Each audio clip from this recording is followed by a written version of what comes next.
Tonight, I want to share an idea that might feel uncomfortable at first. Your thoughts and feelings are not the truth. They're not facts, and they're hardly ever right. At best, they're signals, hints from your inner world that something needs your attention. But often, in our efforts to translate these signals into clear words or decisions, we rush, we misinterpret, and we end up chasing shadows instead of truths. Let's reframe how we think about our thoughts and feelings. Imagine they are not commands, but gentle invitations. They are not shouting instructions, they're whispering possibilities. And your role is not to obey or dismiss them outright, but to engage with them, to approach them with curiosity and care. Here's an example. Have you ever felt a wave of irritation at someone? A friend, a partner, a coworker perhaps, and thought, they are so inconsiderate. That interpretation feels real in the moment. But what happens when you pause and ask, what's really going on here? Maybe you're overwhelmed with your own responsibilities and their actions amplified that stress. Or maybe there's a deeper unmet need in your life that has nothing to do with them. The irritation isn't a verdict. It was an invitation to explore. So how do we do this? How do we transform our relationship with thoughts and feelings from reactive to reflective? Let me share 3. Number 1, this comes up a lot.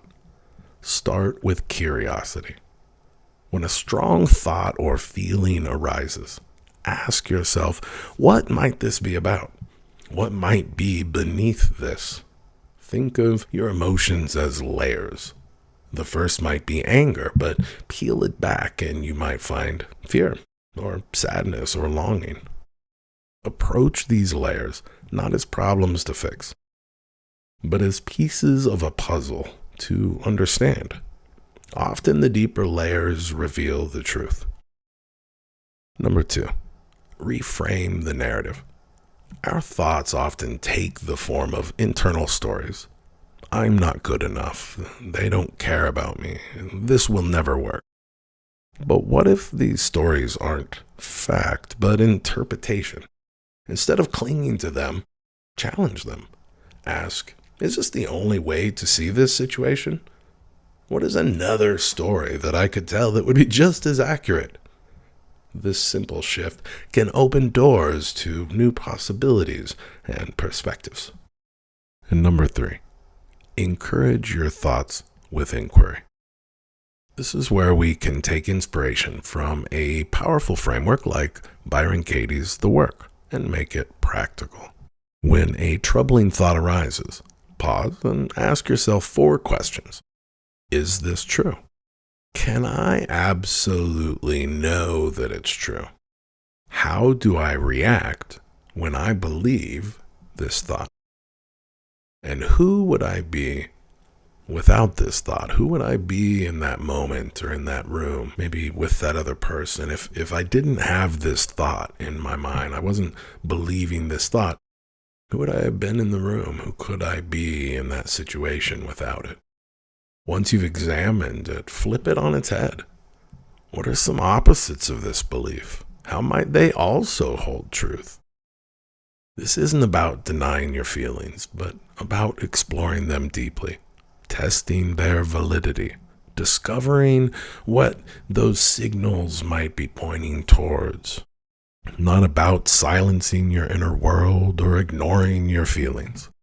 They're about deepening your relationship with yourself, learning to see through your thoughts and emotions, not as obstacles, but as guides. Imperfect, yes, but full of wisdom if you're willing to listen. Over the next few weeks, I encourage you to try this. When a thought or feeling arises, pause, ask questions, explore it without judgment. Just be an observer. You'll start to notice patterns, uncover truths, and build a connection with yourself that is rooted in understanding. Because the truth is, your thoughts and feelings are not enemies to be overcome. They are companions on your journey. And the more you learn to listen to them with care, the more you'll discover about who you are and what you need to thrive. Thank you. Good luck. Cheers.